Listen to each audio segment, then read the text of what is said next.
బయటికెళ్తున్నప్పుడు ఎప్పుడైనా చరణ్ ఫ్యాన్స్ అడుగుతుంటారు. మా బాస్ సినిమా ఎలా వస్తుంది? అవునవును. మా హీరో సినిమా ఎలా వస్తుందని? వాళ్ళతో మీ ఇంటరాక్షన్ ఎలా ఉండేదప్పుడు?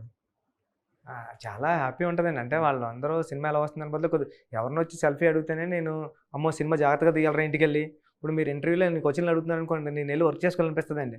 ఎందుకంటే ఇదంతా సినిమా వల్ల వస్తది కదండీ. ఇంటికెళ్ళి సినిమా బాగా తీయాలి, బాగా రాయాలి. అదే అక్కడ కాంప్రమైజ్ అయిపోయామో దిక్కున అవ్వకుండా ఉంటే బాగుండు. అర్జెంట్‌గెళ్ళి దాన్ని రీమేక్ మళ్ళీ ఒకసారి చేయాలి. ఎళ్లి చేయాలి.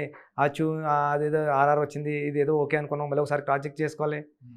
ఒకళ్ళొచ్చి ఎవరైనా సెల్ఫీ అడిగారంటేనే మన వర్క్ బాగా చేసుకోమని వెళ్లి బాగా పని చేసుకో అని చెప్పడం అని సార్. చెప్పడం అంతే. అంతే సార్. కానీ సినిమా డిలే అవుతున్న కొద్దీ మీరు ఇవేం పట్టించుకోకుండా వర్క్ మీద ఫోకస్ ఆ! చేశారు. కానీ ఒక ప్రొడ్యూసర్ ఆయన ఒక ఆయన ఆ! ఉంటాడు. ఆ! అది ఎలా ఉండేది? సతీష్ గారు ఇచ్చిన సపోర్ట్ ఏంటి? ఆ అవును సార్. టైంలో ఆయన ఏం చెప్పేవాళ్ళు? Sir Satish sir first film అన్నా ఈ ఫిల్మ్‌ను అసలు వదలలేదండి. ఫస్ట్ బ్యానర్ 'రుద్ది.'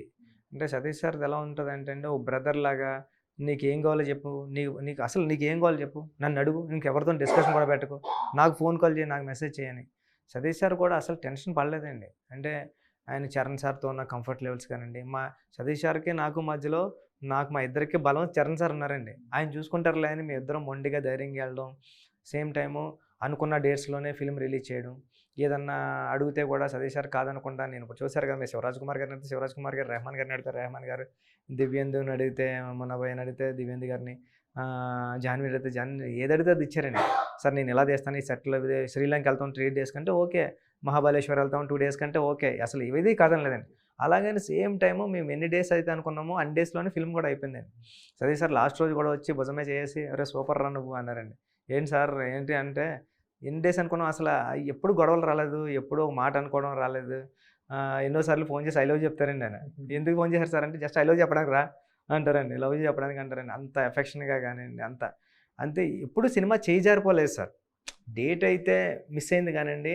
కొద్దిగా సీజీ వర్క్స్ వల్ల వేరే షూటింగు కరెక్ట్‌గా ఏంటంటే అండి ఆ 2 మంత్స్ మనకి స్ట్రైక్ జరిగింది కదా సార్ అవును. ఇండస్ట్రీలో. ఆ 2 మంత్స్ టైమే కిల్ ఆ! చేసింది. అదే వాళ్ళ కష్టాలండి పాపం అది కూడాను. హ్మ్. ఆ టైంలో ఏమైందంటే అండి, ఆ టైంలో అనుకున్న డేట్స్ మిస్ అయిపోయాయి సార్. ఆ మిస్ అయిపోవడం వల్ల కొద్దిగా ప్రాబ్లమ్ అయింది. అది డేట్ మిస్ అయింది సార్ ఫస్ట్ టైమ్ అంతే హ్మ్. తప్ప, దాని తర్వాత ఇంకా అనుకున్న డేట్‌కి వచ్చేసాం.